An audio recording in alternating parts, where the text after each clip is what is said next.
Clase, buenos días. Hoy vamos a hablar de unos temas de ciencias sociales, específicamente todo lo referente, pues digo todo, pero en realidad no es todo, pero sí muchos de los temas que corresponden a la Guerra Fría, que en realidad es un periodo histórico muy importante, muy relevante para el examen al que te vas a enfrentar.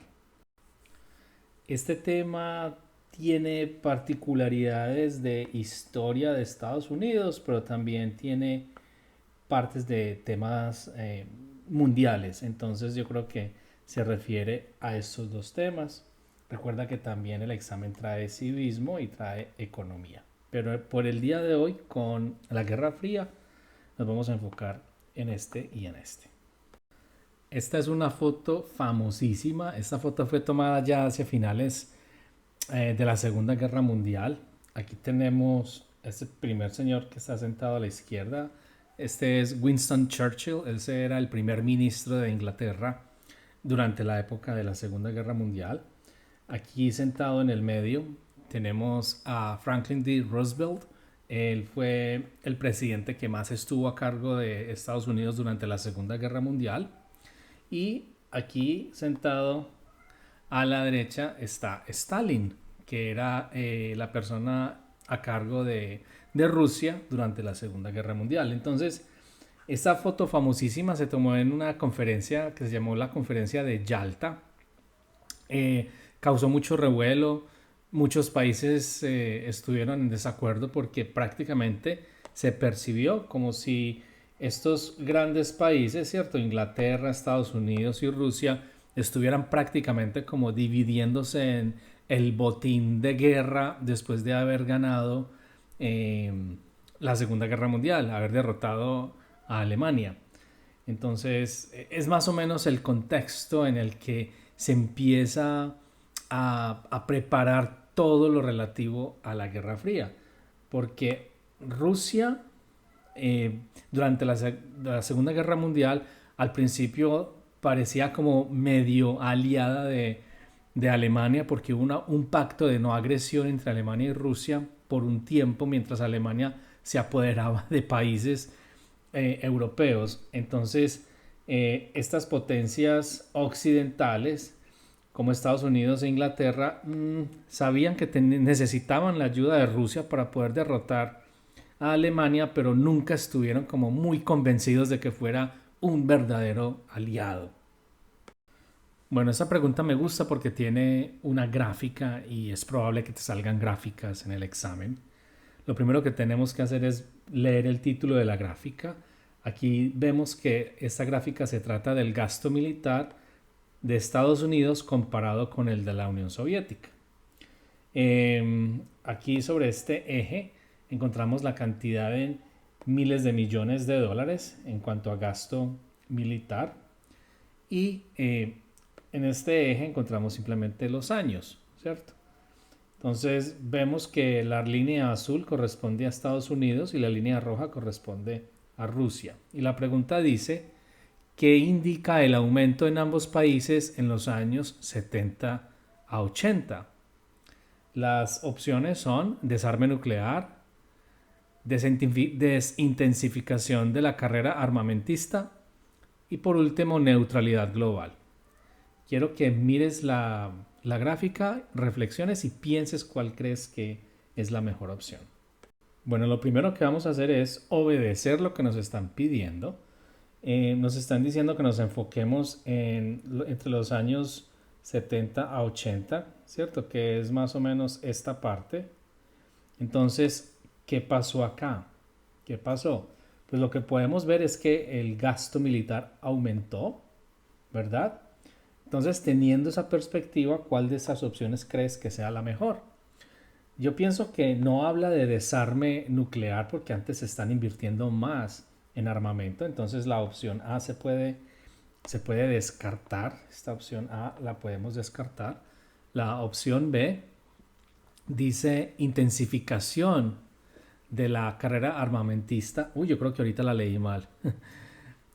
La B dice intensificación de la carrera armamentista. Pues por ahora se ve bien, ¿cierto? Porque si están gastando más dinero en armamento, quiere decir que esa carrera armamentista se está intensificando. Entonces, por ahora voy a dejar a B como una probable respuesta. Dejémosla ahí quietecita para analizar el resto. Y solo tenemos una opción más que dice neutralidad global. Bueno, pues obviamente que no nos vamos a ir con la neutralidad global porque estos países están gaste que gaste que gaste en armamento. Entonces vamos a descartar esa opción C y nos vamos a quedar entonces con la B. La B es la respuesta correcta. La opción B. Intensificación de la carrera armamentista. Les quiero recordar rápidamente que se pueden unir a la membresía de este canal. Fíjense que aquí está el link. Pueden darle link y los va a llevar al lugar donde pueden unirse a la membresía o también pueden escanear este código QR. Estos son algunos de los beneficios que pueden tener si acceden a la membresía. Tienen acceso a unos videos que son exclusivos para miembros. Estos son unos ejemplos. Aquí tenemos uno de geometría. Es un video de una revisión muy completa, total de geometría de 1 hora y media. Está excelente para repasar antes del examen. También hay una revisión muy completa acerca de ecuaciones lineales y unos videos muy interesantes de cómo se escribe el ensayo. Incluso hay un par de videos que muestran cómo se escribe un ensayo de principio a fin y otros videos que te van a ayudar a mejorar la técnica para que tengas un buen desempeño durante el ensayo, porque es muy difícil pasar el examen de lenguaje sin pasar el ensayo. Y al extremo es el nivel más alto de la membresía. ¿Qué tiene de especial? Pues que además de tener acceso a esos videos que son exclusivos para miembro, también puedes enviarme 5 ensayos. Puedes bajar un archivo PDF con artículos para que practiques hasta en 5 oportunidades el ensayo. Entonces lo que puedes hacer es, haces tu ensayo y me lo envías a este correo electrónico y yo lo reviso. Entonces te hago las críticas, te doy consejos y te doy sugerencias para que el próximo ensayo sea mejor y así sucesivamente cada vez estés mucho más preparado, preparada para enfrentar el ensayo, porque es que en realidad a nosotros, al menos yo en mi vida personal, académica, nunca recibí instrucción ni ningún tipo de guía de cómo se escribe un ensayo argumentativo. Eso es muy de este país. Entonces, por eso es que le dedico muchos recursos en esta parte de la membresía a la parte del ensayo. Bueno, y también te quiero recordar que tengo un website. Es sencillito, lo hice yo mismo, o sea, no esperen nada del otro mundo. Simplemente quise organizar los videos en listas de reproducción para que sea más fácil para ustedes organizarse. Si están estudiando, por ejemplo, sociales, pues se meten aquí por sociales y encuentran la lista de reproducción de sociales, igual para ciencias, para lenguaje y para matemáticas. Es más, para matemáticas lo dividí en los 4 temas principales de matemáticas, entonces hay una lista sugerida de videos para matemática básica, una lista sugerida de álgebra, otra de geometría y otra de estadística. Entonces eso va a ayudar a organizar un poquitico la forma en que vas a estudiar, porque en realidad el canal tiene muchos videos y yo vivo subiendo videos sin un orden como muy especial. Simplemente yo me voy dando cuenta de temas que ustedes me sugieren. Ustedes me dicen, profe, salieron muchas preguntas de esto, esto y esto. Entonces yo aprovecho y voy actualizando y sacando nuevos videos en base a sus sugerencias. Entonces, en los comentarios, síganme enviando las sugerencias. Ustedes son los que hacen los exámenes de práctica, presentan los ensayos.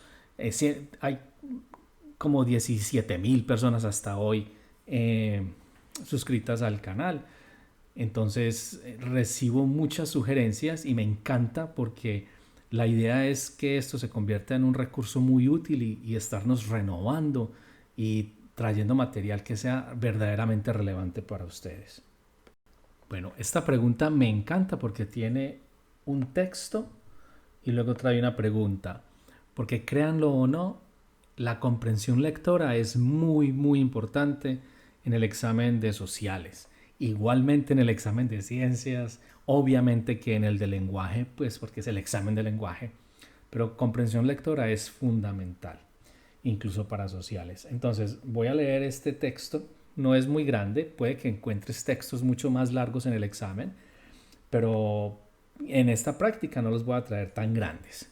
Bueno, entonces este primer texto dice: durante la presidencia de Harry Truman, Estados Unidos adoptó una política conocida como contención, cuyo objetivo era limitar la expansión del comunismo sin provocar una guerra directa con la Unión Soviética. Esta política se manifestó en ayuda económica y militar a países considerados vulnerables a la influencia soviética. Bueno, entonces ahí te dan un contexto. Esto no quiere decir que te tengas que aprender este tipo de cosas para el examen. Es simplemente muy importante que tengas una idea general de, por ejemplo, en este caso, de qué se trataba la Guerra Fría, ¿cierto? Entonces, esta primera pregunta nos habla de que la Guerra Fría se trataba como de una especie de política de contención que tuvo Estados Unidos para limitar un poquitico esa influencia y poderío de la Unión Soviética. Eso es todo. Ellos querían. ¿Y por qué fría, profe? Ay, porque ellos no querían una guerra abierta, digámoslo pues coloquialmente, una guerra caliente, o sea, mandando misiles, y una guerra abierta y declarada, sino que era más bien como presión política y diplomática para tener a la Unión Soviética a raya. Entonces, como que peleamos y no nos hacemos daño, ¿cierto? Entonces, la pregunta luego de este contexto que les leí dice: ¿cuál de las siguientes acciones representa la mejor aplicación directa de la política de contención? Entonces, si lees esta pregunta en un examen real y lees, por ejemplo, política de contención, una de los grandes errores que nos puede suceder es decir: "Ah, yo no sé de qué se tratará una política de contención, yo no conozco de historia", pero no. En este caso, por ejemplo, nos dieron un contexto, un pequeño fragmento para leer, y aquí nos están diciendo que esa política de contención tenía como objetivo limitar la expansión del comunismo sin provocar una guerra directa con la Unión Soviética. ¿Y cómo se vio esto en la práctica? Pues con ayuda económica y militar a países vulnerables, ¿cierto? Entonces miremos las opciones a ver cuál se acomoda mejor a esta pregunta que nos están haciendo, de cuál era como una aplicación directa de la política de contención. Entonces la primera opción dice: la creación de las Naciones Unidas. B. El apoyo económico a Grecia y Turquía. C. La firma del Tratado de Versalles. Y D. La invasión de Irak en el 2003. Pausa el video y analiza bien a ver cuál te gusta más. Bueno, entonces podemos ir empezando a descartar. A ver, la primera dice la creación de las Naciones Unidas. En el contexto que nos dan acá, no nos hablan absolutamente de nada de las Naciones Unidas, ¿cierto? Entonces, esto se puede descartar. La opción B dice apoyo económico a Grecia y Turquía. Pues por ahora yo la voy a dejar allí porque aquí en el texto, a ver, yo agarro el resaltador, dice que esa política de contención se manifestó en ayuda económica y militar a países considerados vulnerables a la influencia soviética. Bueno, el apoyo económico a Grecia y Turquía podría ser una buena opción porque habla directamente y tiene como una conexión directa con lo que nos da el texto, ¿cierto? Que dice que esa política de contención se puede manifestar como apoyo o ayuda económica y militar. Al menos esta opción B nos habla de un apoyo económico a dos países, y estos dos países, hombre, pues no sabemos si fueron o eran vulnerables, pero podemos asumir que lo son, ¿cierto? Entonces, por ahora la opción B la vamos a dejar ahí pendiente. Y quiero que te aconsejo que sigas un mecanismo como el que yo te estoy mostrando. Si ves una opción que te gustó, no te vayas en picada y digas: bueno, me quedo con la B. Y no terminas de leer las demás opciones, porque a veces puedes tener un par de opciones que se vean bien y tienes que escoger la mejor. Entonces, cuando a mí me gusta una opción, la marco con un puntico y sigo leyendo las demás a ver si encuentro una más fuerte. Bueno, entonces seguimos. La opción C dice la firma del Tratado de Versalles. Tampoco nos hablaron de la firma de ningún tratado. Y la última opción dice la invasión de Irak en el 2003. Bueno, la invasión de Irak en el 2003, esto es un evento muy reciente, no tiene nada que ver con el tiempo de posguerra de luego de que se termina la Segunda Guerra Mundial. Entonces, definitivamente la mejor opción sí es la opción B, el apoyo económico a Grecia y Turquía. Esa es la mejor respuesta. Bueno, y ya que esta pregunta en una de las opciones nos hablan de este Tratado de Versalles, simplemente les quiero hacer el paréntesis de qué fue el Tratado de Versalles. El Tratado de Versalles fue ese momento en el cual culminó la Primera Guerra Mundial. Fue un tratado que se firmó en 1919 y se firmó en el Palacio de Versalles, en Francia, por eso se llama el Tratado de Versalles. Y eso fue lo que puso fin a la Primera Guerra Mundial.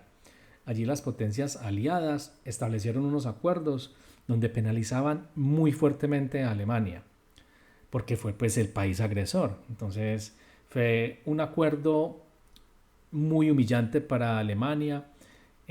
Alemania aceptó que tenía la culpa de todo y aceptó la responsabilidad incluso económica de todo lo que pasó durante la Primera Guerra Mundial. Entonces eso no es tema de este video de hoy, pero en realidad hizo que los alemanes se sintieran como, hombre, se les fue la mano con los castigos luego con la firma de este tratado y se sintieron muy humillados. Entonces eso tal vez generó como ese espíritu revanchista que terminó muy probablemente con el inicio de esa Segunda Guerra Mundial, que fue cuando Alemania trató de seguir, pues, de invadir nuevamente varios países europeos. Pero bueno, eso ya es harina de otro costal. Aquí vemos un título que dice El Plan Marshall y la reconstrucción europea. Y el texto dice, después de la Segunda Guerra Mundial, Estados Unidos implementó el Plan Marshall para reconstruir Europa Occidental. Aunque presentado como ayuda humanitaria y económica, también tenía objetivos estratégicos. Obvio, ¿cierto? La pregunta dice, ¿cuál era uno de los objetivos estratégicos implícitos del Plan Marshall? Bueno, entonces aquí yo te quiero decir algo. Tú lees una pregunta como esta, lo primero que vas a pensar es, no tengo ni idea de qué es el Plan Marshall. Entonces ya vas a sentir que no tienes ni la más mínima opción de encontrar la respuesta correcta, a menos que sea adivinando. Pero no, ese no es el caso. Por ejemplo, en esta pregunta nos dan un poco de contexto y nos dicen que el Plan Marshall sirvió o se inició con la, digamos que excusa o el objetivo principal de reconstruir Europa, porque Europa quedó muy devastada luego de la Segunda Guerra Mundial, hubo muchos bombardeos aéreos en muchos países europeos, entonces se necesitaba de reconstruir, se había que reconstruir mucha de la infraestructura europea después de esa Segunda Guerra Mundial. Entonces, pero también dice que, aunque presentado como ayuda humanitaria económica, decía que también tenía objetivos estratégicos. Entonces, no sabíamos nada del Plan Marshall, pero con esta lectura chiquitica ya nos damos una idea de qué puede ser como lo más importante del Plan Marshall.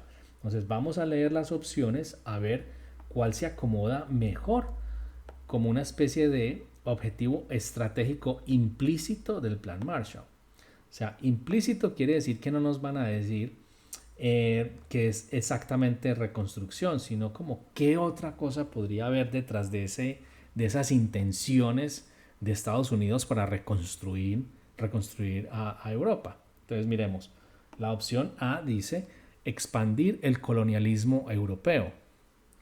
Opción B, prevenir el crecimiento de partidos comunistas en Europa. C, financiar el desarrollo nuclear soviético. Y D, unificar a Alemania bajo control soviético. Bueno, pausa el video y analiza las opciones. Bueno, en este momento podemos empezar a descartar algunas. Financiar el desarrollo nuclear soviético se puede descartar, porque a Estados Unidos lo último que le interesa es que la Unión Soviética tenga mucho poderío nuclear, porque son enemigos históricos, ¿verdad? Entonces, Esa se puede descartar. Estados Unidos jamás haría algo tratando de que, bueno, al menos el Estados Unidos de este tiempo de posguerra, jamás haría algo tratando de beneficiar a la Unión Soviética. Entonces la opción C se descarta. La opción D, unificar a Alemania bajo el control soviético, va bajo esa misma línea. No le interesaría jamás ayudarle a la Unión Soviética a que controlara mejor a Alemania. Entonces esa opción se puede descartar. Si ven, ahora ya estamos simplemente entre la opción A y la opción B. Vamos a ver entonces cuál de estas dos opciones podría ser una especie de objetivo subterfugio, algo implícito de este plan Marshall. Entonces dice, expandir el colonialismo europeo. Colonialismo europeo, acordémonos de la época de la colonia, ¿cierto? Los españoles conquistando todo Centroamérica, Suramérica y parte de Norteamérica también. Portugal por allá en Brasil. Entonces, esto no tiene nada que ver con el colonialismo europeo, ¿cierto? Entonces, esa primera opción la podemos descartar. Y nos vamos a quedar, obviamente, entonces con la opción B, que era prevenir el crecimiento de partidos comunistas en Europa. ¿Por qué? Porque la Unión Soviética era comunista. Allá solamente había un partido político en la Unión Soviética, el Partido Comunista. Allá no había una democracia. La gente nacía y moría bajo un control político total y absoluto del Partido Comunista. Entonces a Estados Unidos no le interesaba que se expandiera ese modelo político por el resto de Europa. Entonces ese plan Marshall, además de ayudar a reconstruir a Europa, también trataba como de contrarrestar la influencia ideológica que pudiese tener la Unión Soviética en los países europeos, porque no le beneficiaría pues para nada a Estados Unidos una superpotencia totalitaria, ¿cierto? Porque eso solo sería grandes problemas. Entonces la opción B es la mejor. Prevenir el crecimiento de partidos comunistas en Europa.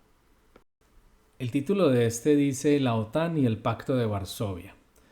Y el mini texto, un par de líneas únicamente, dice: en 1949 se creó la OTAN como alianza militar defensiva. En respuesta, la Unión Soviética estableció el Pacto de Varsovia. Bueno, entonces con esa pequeña lectura podemos establecer varias cosas. Primero, que la OTAN es una alianza militar defensiva. Entonces, muchos países europeos dijeron, bueno, nosotros no queremos pasar por esto nuevamente, vamos a unirnos, a unir fuerzas, y si agreden a uno de nosotros, todos nos vamos a guerra a defender a ese que acaban de agredir. Entonces así fue que nació la OTAN. Y se estableció principalmente, pues Alemania estaba derrotada. Después de la Segunda Guerra Mundial, Alemania no era un peligro para la estabilidad europea. El peligro era la Unión Soviética.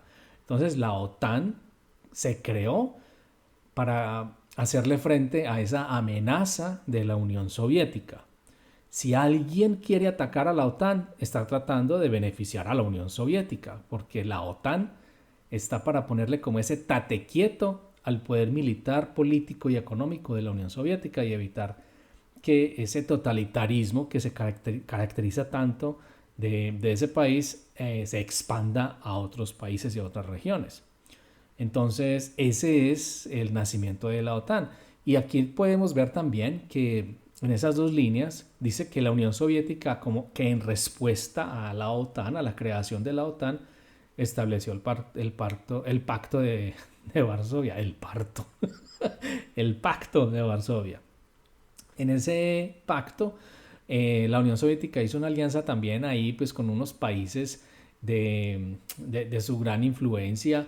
Yo pienso que estaba Bielorrusia y otros países, ¿cierto? De esa antigua cortina de hierro de la Unión Soviética, simplemente para, como en relaciones públicas, para dar esa apariencia de que ellos también tenían una alianza militar, pero en realidad la OTAN era mucho más poderosa que la Unión Soviética y continúa haciéndolo en realidad. Bueno, entonces la pregunta dice, ¿qué principio fundamental compartían ambas alianzas? A. Libre comercio internacional. B. Defensa colectiva. C. Eliminación de armas nucleares. D. Democracia multipartidista. Analiza las opciones y mira a ver cuál te gusta más. Bueno, entonces nosotros vamos a hacer nuestro análisis también. Libre comercio internacional, pues todo el carretazo, toda esa historia que les conté con la OTAN y el Pacto de Varsovia, para nada se habló de comercio, de intercambio de productos, nada de esas cosas. Podemos entonces descartar la opción A. La opción B dice defensa colectiva, pues eso suena muy bien hasta ahora, ¿cierto?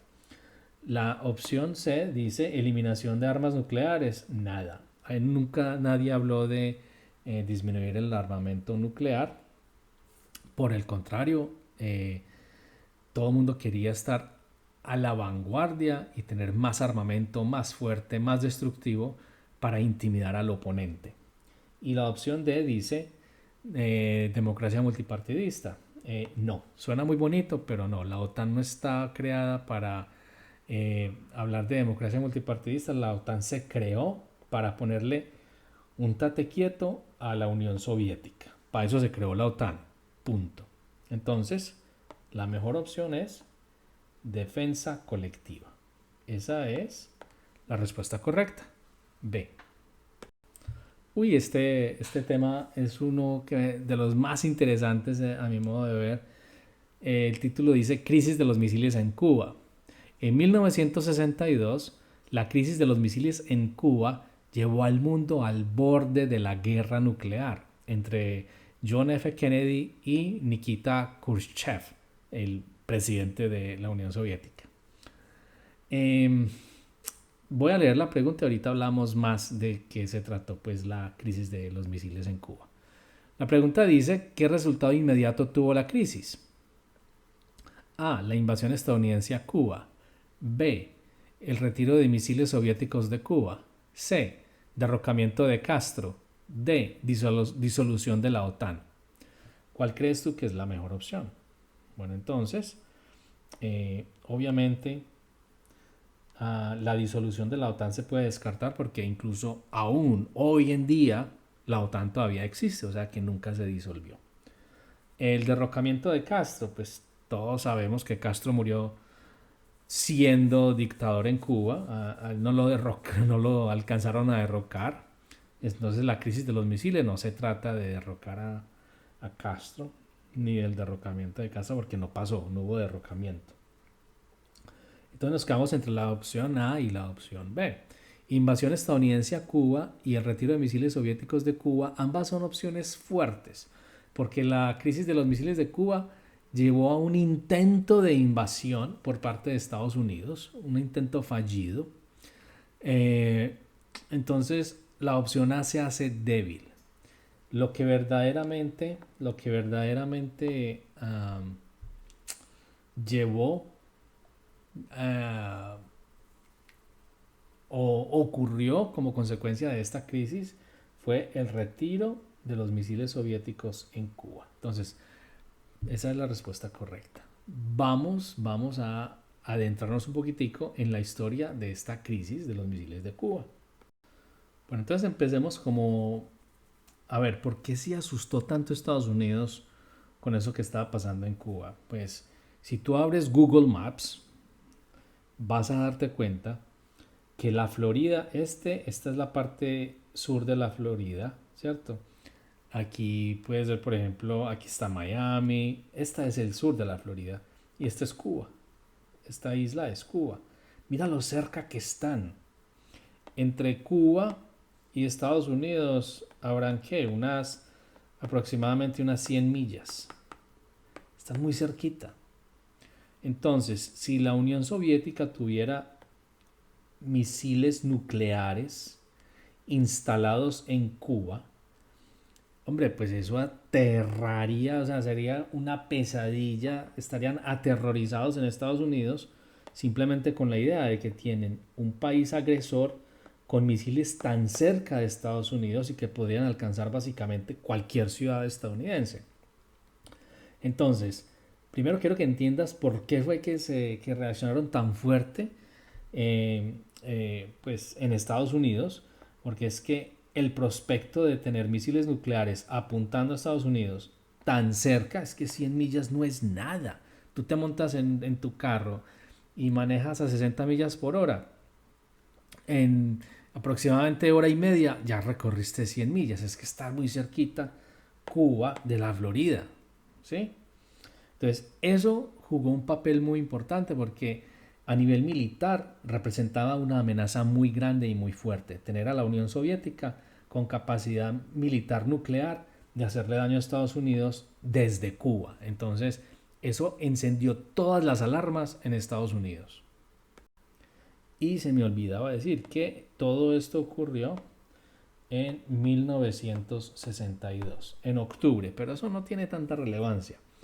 Lo que sí te tienes que acordar es de la importancia estratégica militar que tendría para la Unión Soviética tener misiles acá en Cuba apuntándole a Estados Unidos. Grave, grave. Aquí puedes ver, por ejemplo, un mapa que te va a dar una perspectiva de, de ese alcance que podrían tener esos misiles. Entonces, si los misiles están acá en Cuba, los diferentes tipos de misiles que tiene o que tenía la Unión Soviética en Cuba tenían un alcance que les permitiría llegar, miren hasta dónde les alcanzaría, hasta dónde podrían llegar. Unos tipos de misiles podrían llegar hasta en total de la Florida, había otros que podían llegar hasta Washington, o sea, el acabose podría alcanzar fácilmente casi que todas las ciudades importantes de Estados Unidos. Incluso el tercer tipo de misil que llegaron a tener tenía un alcance tan largo que no se salvaba sino por allá Seattle, por ejemplo. Serían los únicos a los que no les alcanzaría a llegar. Pero imagínense ustedes a Estados Unidos pensando que la Unión Soviética desde Cuba tiene misiles nucleares que podrían fácilmente alcanzar en realidad cualquier objetivo en Estados Unidos. O sea, eso fue un periodo de mucho estrés. Se dice que es lo más cerca que ha estado nuestro planeta a una guerra nuclear real. Esto fue algo de consecuencias inimaginables. Y vamos a ver qué fue lo que pasó. Bueno, entonces, en un vuelo de rutina, un avión espía de Estados Unidos logró identificar que se estaban creando silos con capacidad de lanzar misiles nucleares a Estados Unidos. Estos puntos rojos son todos de eh, defensas antiaéreas. Ya habían acá misiles tierra-aire. O sea, tenían una infraestructura montada para defender a Cuba de Estados Unidos y proteger el arsenal nuclear que tuvieran en Cuba. O sea, esto fue algo verdaderamente eh, de una relevancia militar importantísima. Esto marcó un hito en la historia militar mundial porque lo que sucedió fue, en ese entonces el presidente de Estados Unidos era John F. Kennedy. Él tuvo muchos asesores diciéndole que la guerra era inevitable. Había mucha gente tratando de empujar el país al conflicto militar abierto en caliente contra la Unión Soviética, pero John F. Kennedy optó por una opción negociada y política en lugar de la opción militar y logró llegar a ciertos acuerdos. Pero es que hay que contar la historia completa. Sí, Rusia logró poner aquí misiles nucleares, pero es que esto no pasó porque sí. Lo que pasa fue que Estados Unidos puso también misiles nucleares y bases en países como Turquía, por ejemplo, que aunque no está tan cerca como a 100 millas, pues como estaría Cuba de Estados Unidos, de todas maneras Turquía sería una localización muy estratégica si Estados Unidos quisiera hacerle daño a la Unión Soviética. También tenía capacidad militar en Inglaterra. Entonces la Unión Soviética dijo, no, yo tengo que hacer lo mismo. Si ellos me van a poner aquí misiles nucleares que nos puedan hacer daño, vamos a contestarles de la misma manera. Y por eso fue que ellos empezaron a crear esa capacidad militar nuclear en Cuba. Bueno, el caso es que con aviones espías se dieron cuenta que ya eso estaba adelantado, que ya habían misiles en Cuba. Fueron tan diplomáticos que cuando hicieron el bloqueo naval para evitar que llegaran más misiles a Cuba, John F. Kennedy no lo llamó bloqueo, sino que lo llamó cuarentena. Ellos trataron al máximo de evitar la guerra, de evitar el conflicto abierto, porque si ellos hablan de bloqueo, prácticamente es un insulto para una nación como la Unión Soviética y eso ya desencadenaría inevitablemente una respuesta militar. Bueno, el caso es que hubo negociaciones, hubo reuniones y al final hubo unos acuerdos entre Estados Unidos y la Unión Soviética y esos acuerdos llevaron a que la Unión Soviética desmantelara el arsenal militar nuclear que tenía en Cuba, se llevara unos bombarderos, unos aviones con capacidad para bombardear a Estados Unidos que también estaban en Cuba, se los llevaron, pero Estados Unidos hizo lo mismo, desmanteló los misiles que tenía en Turquía y también los de la Unión, los que tenía en Inglaterra.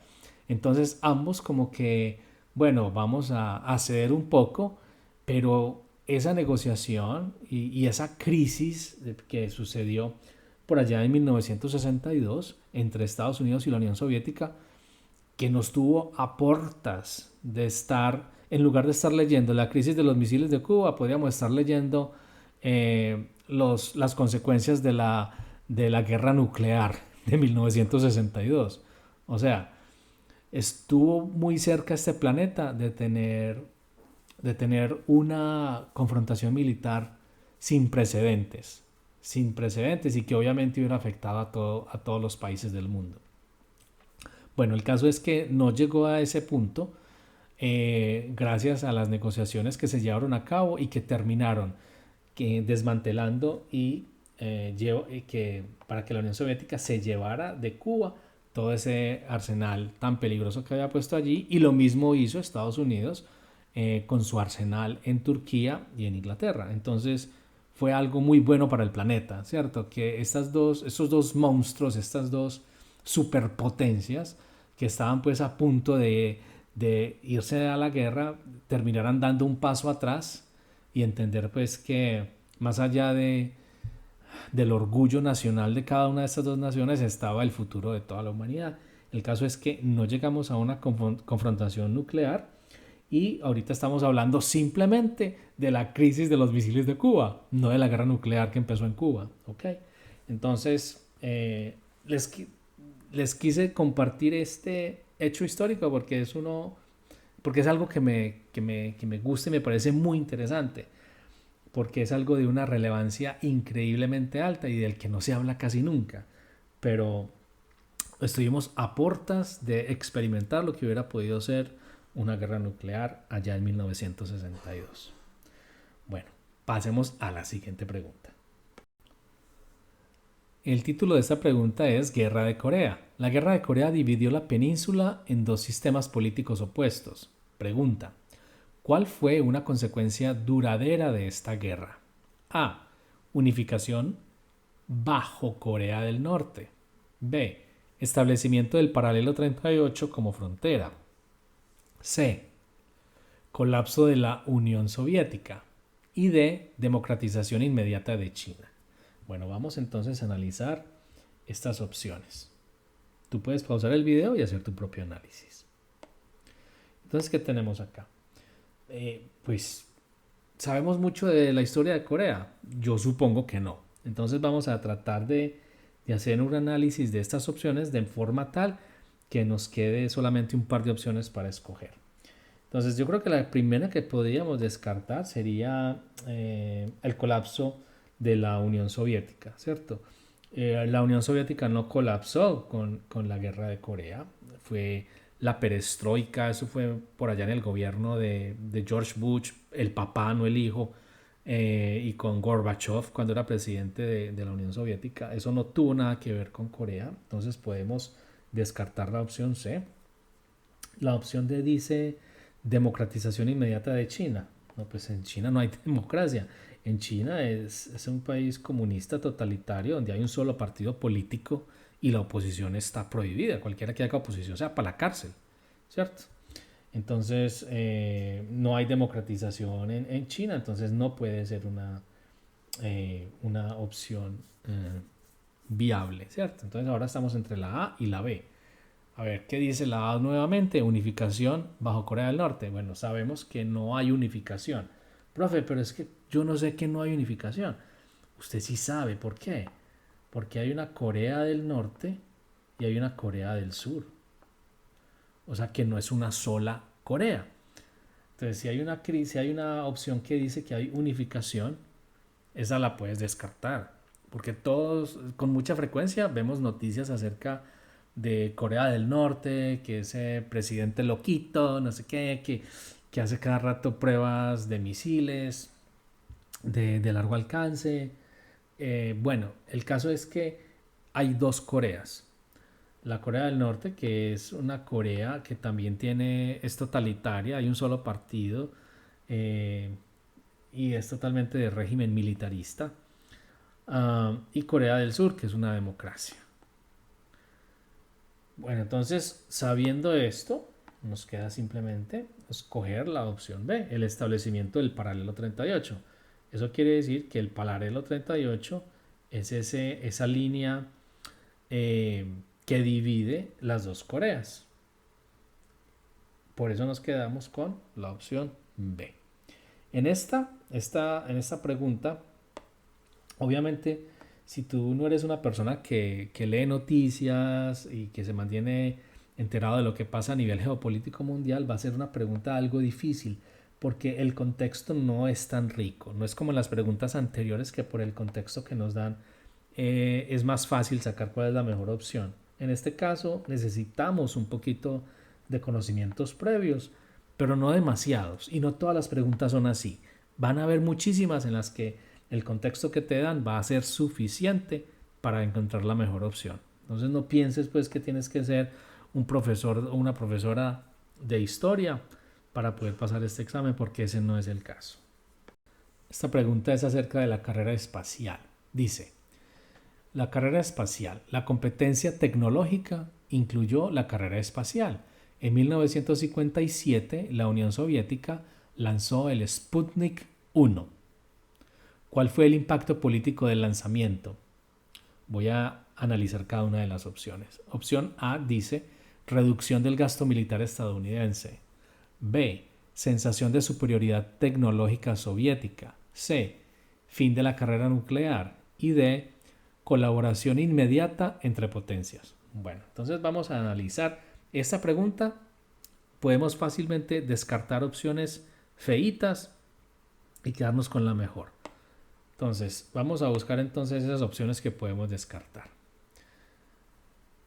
Todo empieza con el Sputnik 1, la carrera espacial. Entonces, el Sputnik 1 es algo que tiene que ver con el espacio. Bueno, el Sputnik era un satélite, fue el primer satélite. Ahorita mandan satélites al espacio. Uf. Elon Musk tiene cientos de satélites en el espacio, ¿cierto? Eso ahorita pues no tiene nada de novedoso, pero el primer satélite que la humanidad lanzó al espacio lo hizo la Unión Soviética y se llamaba el Sputnik 1. Uy, eso también causó mucho nerviosismo en Estados Unidos, porque imagínese pensar que usted tiene un contrincante con armas nucleares y con la capacidad tecnológica de montar un satélite en un cohete y mandarlo al espacio. Básicamente le están mandando el mensaje a Estados Unidos que le podemos llegar incluso desde aquí de Moscú a cualquier parte de su país. Entonces eso también puso nervioso a Estados Unidos. Entonces, ¿cuál crees tú que puede hacer un impacto político de ese lanzamiento que hizo la Unión Soviética? ¿Crees que eso pueda reducir el gasto militar de Estados Unidos? Pues al contrario, Estados Unidos se pone súper nervioso y lo que quiere hacer es, nosotros también tenemos que demostrar que tenemos esa misma capacidad y que vamos a tener también misiles con un alcance larguísimo para que nuestros enemigos no piensen que estamos en una situación débil. Entonces, podemos descartar esta opción porque no se reduce el gasto militar, al contrario, se aumenta. La opción B dice sensación de superioridad tecnológica soviética. Eso suena muy bien por ahora, la voy a marcar. La opción C dice fin de la carrera nuclear. No, eso no pone fin a nada. Eso antes agrava la competencia, acelera la competencia entre Estados Unidos y la Unión Soviética. Y la opción D dice colaboración inmediata entre potencias. No, al contrario, cada una se mira a la otra como con más desconfianza. Y Estados Unidos ya está mirando de reojo, así de ladito mira ya a Rusia diciendo, y este tipo me puede hacer daño, este país fácilmente me puede enviar acá una ojiva nuclear y acabar con una ciudad importante de Estados Unidos, porque tiene la capacidad militar de mandar un satélite al espacio, es que para eso necesita mucha tecnología. Entonces, la mejor opción obviamente va a ser la opción B. Quedó una sensación de superioridad tecnológica de la Unión Soviética. Bueno, eso que ven ustedes en la pantalla, digamos que es un ingeniero de la Unión Soviética trabajando en la construcción del Sputnik 1, el primer satélite que la raza humana envía al espacio. Entonces miren lo sencillo que era. Este satélite es una esfera de metal con instrumentos por dentro, obviamente, y tiene varias antenas. Ahí le veo yo más o menos cuántas antenas tenía. ¿Tres? ¿Cuatro? Yo creo que cuatro. Sí, cuatro antenas. Miren que el tamaño es un poquito más grande que una de esas pelotas inflables de playa. O sea, no fue algo apoteósico, fue un satélite en realidad como de un diseño sencillo. El caso es que la Unión Soviética lanza este satélite, lo hace en 1957 desde Kazajistán. Fue el primer satélite artificial de la historia, marcando el inicio de la era espacial y la carrera espacial. Esto fue básicamente lo que hizo que naciera la NASA en Estados Unidos. Estados Unidos dijo, no, no, no, no, no, no nos podemos quedar atrás y fundaron la NASA, ¿cierto? Esa entidad estatal del gobierno estadounidense que se encarga de la exploración espacial. Fue una respuesta a ese alcance tecnológico que logró la Unión Soviética. Estados Unidos no se quería quedar atrás. Es que con el éxito de ese lanzamiento de este satélite de Estados Unidos quedó muy sorprendido, demasiado. Y además pues de acelerar la creación de la NASA, también aumentó mucho la inversión en ciencia, tecnología y educación. Pero en realidad pues este satélite orbitó la Tierra simplemente. ¿Cuánto tiempo logró hacerlo? Yo creo que fue varios días, no fueron siquiera meses. Um, Era algo muy novedoso, llegó a, al darle la vuelta al planeta en más o menos como una hora y media, eso duraba el Sputnik dándole una vuelta al planeta. Entonces era pues algo verdaderamente impactante para la época saber que un país como la Unión Soviética tenía esa capacidad tecnológica y militar, porque para lanzar un satélite se necesitan cohetes. Y los cohetes también pueden llevar, además de satélites, armamento nuclear. Entonces, eso causó demasiado despliegue en Estados Unidos y la respuesta fue, no nos vamos a quedar atrás, vamos a crear la NASA y la parte de la carrera espacial. El reto que tenía Estados Unidos, ¿cuál era? Vamos a mandar un hombre a la luna. Entonces, eso fue, vea hasta dónde nos llevan las crisis militares y políticas en nuestro planeta. Tantas cosas bonitas que nacen de la exploración espacial, de las agencias espaciales europeas, de las agencias espaciales chinas, de las agencias espaciales americanas como la NASA, conocer pues, mandar incluso probes y rovers a otros planetas, conocer mejor la atmósfera de Júpiter, conocer más acerca de Mercurio, del Sol, tantas cosas, tanta ciencia y tanto conocimiento que se genera con la exploración espacial. Miren dónde nació. Nació simplemente en una carrera armamentista y en un miedo intenso a que el enemigo pudiera hacerme daño. Entonces, esto me parece muy interesante y nos da una perspectiva también para entender qué es lo que está pasando y cuáles son las consecuencias de todo lo que pueda estar ocurriendo a nivel geopolítico en un determinado momento de nuestro planeta. Guerra de Vietnam. Aquí nos dicen que la guerra de Vietnam fue un conflicto indirecto entre superpotencias. Pregunta, ¿por qué se considera un ejemplo de guerra proxy? A. Porque Estados Unidos y la Unión Soviética lucharon directamente.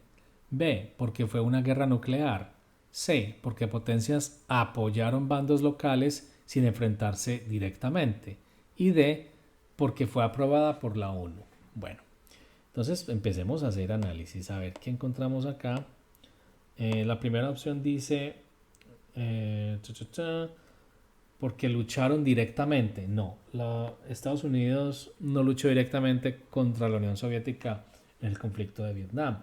Recuerden que Vietnam estaba teniendo una influencia muy alta de la Unión Soviética y la Unión Soviética estaba tratando de implantar el comunismo en Vietnam. Eso Estados Unidos lo vio como una amenaza y dijo, vamos a ayudar a estas personas de Vietnam que quieren luchar en contra del comunismo y las vamos a armar, ¿cierto? Entonces las armaron, les mandaron ayuda logística, luego mandaron soldados, pero la Unión Soviética simplemente les daba armas a Vietnam. Entonces la Unión Soviética nunca se enfrentó de forma directa contra Estados Unidos en la guerra de Vietnam. Por eso podemos descartar la opción A. La opción B dice porque fue una guerra nuclear. Obviamente que no fue una guerra nuclear. Si hubiera habido una guerra nuclear en este país, ustedes, todos los habitantes del planeta, sería la primera cosa que estudiaríamos en la escuela. No, no ha habido ninguna guerra nuclear hasta ahora, afortunadamente. C, porque potencias apoyaron bandos locales sin enfrentarse directamente. Esa me gusta, por ahora me gusta. Esta habla de que no hay una confrontación directa, que eso es lo que significa proxy. Yo simplemente le ayudo a un enemigo de mi enemigo a que se enfrente a él, ¿cierto? Y la última opción dice, porque fue aprobada por la ONU. No, la ONU no aprobó ese conflicto. Entonces la mejor opción es la opción C. ¿Por qué las potencias? ¿Cuáles? Pues la Unión Soviética y Estados Unidos apoyaron bandos locales sin enfrentarse directamente. Esa es la mejor opción. Bueno, el siguiente tema es el muro de Berlín. La caída, no el caída, sino la caída del muro de Berlín simbolizó el debilitamiento soviético. Pregunta, ¿qué representó principalmente su caída?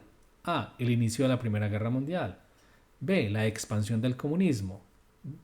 C. El declive del control soviético en Europa del Este. Y D. La creación de la OTAN. Bueno, entonces, según lo que hemos visto hasta ahora, esto tiene que ver con la Segunda Guerra Mundial, no con la Primera. Podemos descartar la opción A. La opción C habla de la expansión del comunismo. La caída del muro de Berlín es una derrota del comunismo, porque se unificaron las dos Alemanias. Una estaba bajo la influencia comunista soviética y la otra mitad estaba bajo una democracia y bajo la influencia de Occidente, de los países democráticos libres. Entonces, la expansión del comunismo no se va a ver ni se va a intensificar por la caída del muro de Berlín. Al contrario, la caída del muro de Berlín es una derrota, un debilitamiento de la Unión Soviética.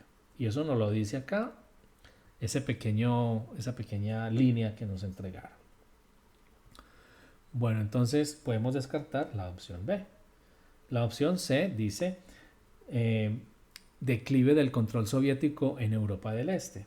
Bueno, empecemos porque Alemania pertenece a Europa del Este. Y ya nos están diciendo que hay un debilitamiento de la Unión Soviética cuando cae el muro de Berlín. Entonces vamos a dejar la C por ahora, está buena. Y la última opción dice creación de la OTAN.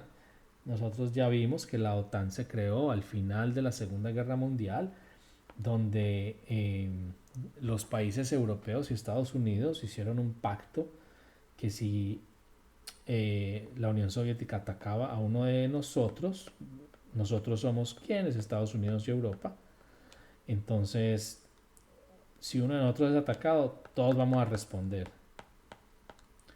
Eso fue la OTAN. Y eso fue después, inmediatamente después de la Segunda Guerra Mundial.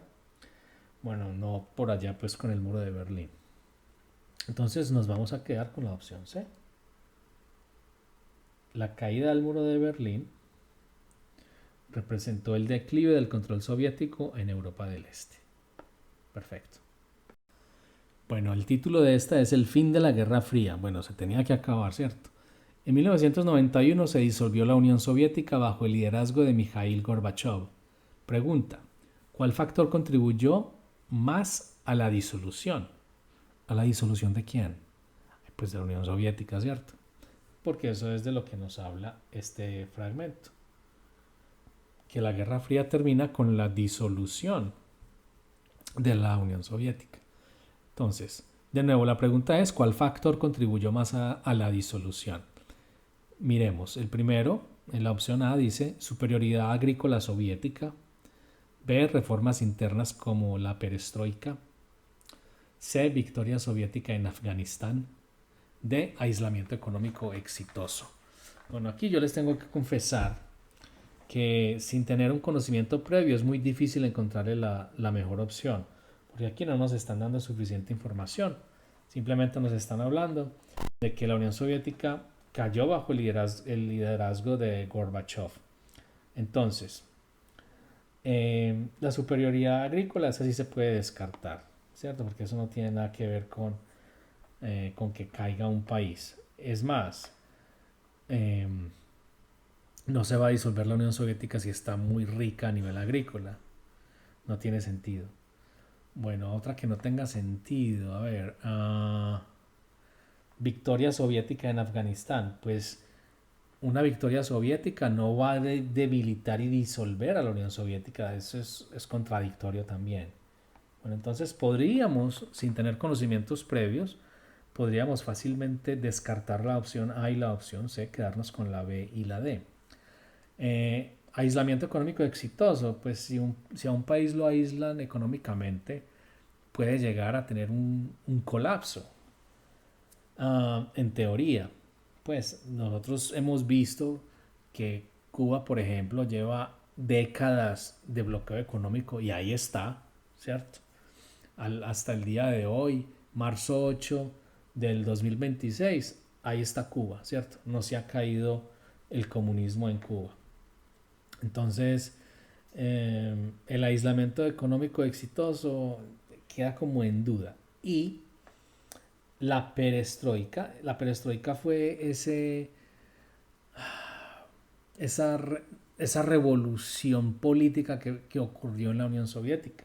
Se abrieron a los mercados extranjeros, empezaron a arañar una posible democracia en la Unión Soviética y al final llevó a que se acabara la Unión Soviética como tal. Se disolvió la Unión Soviética. Hubo muchos países de la cortina de hierro que declararon su independencia luego de que se disolviera la Unión Soviética. Entonces, con ese conocimiento previo de la perestroika, por ejemplo, uno podría fácilmente decir que la mejor opción es la B.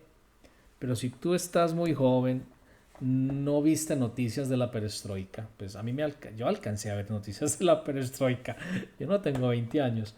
Sin ese conocimiento previo, yo creo que estarías en una desventaja muy grande en una pregunta de estas. Pero mira, no todas las preguntas son así, no todas las preguntas requieren conocimientos previos en sociales. Es bueno que tengas una idea general, así como lo que hicimos en este video el día de hoy.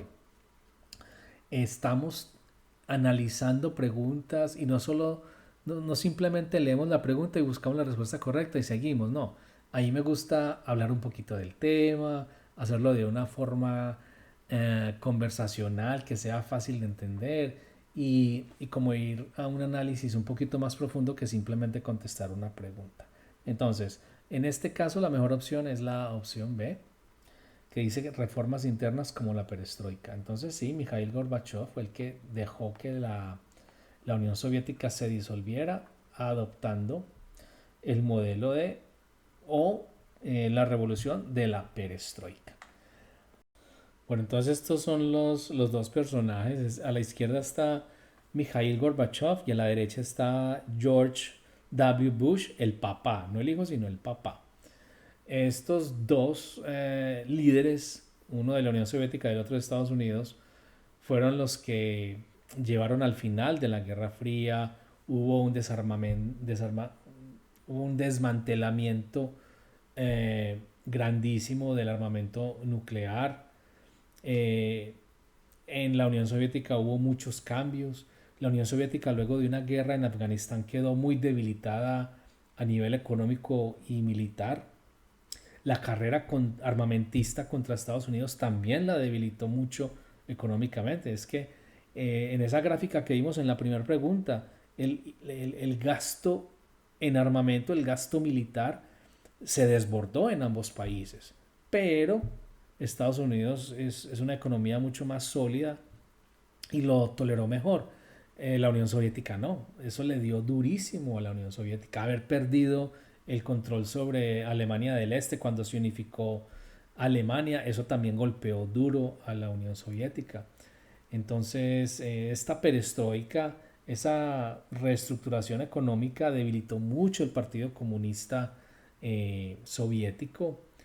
Entonces ya se descentralizó un poquito más el control político en la Unión Soviética y llevó al final de la Guerra Fría. Entonces, me gusta mucho esta foto porque nos muestra pues a los líderes mundiales que dándose en la mano y que en realidad le puso final a la Guerra Fría.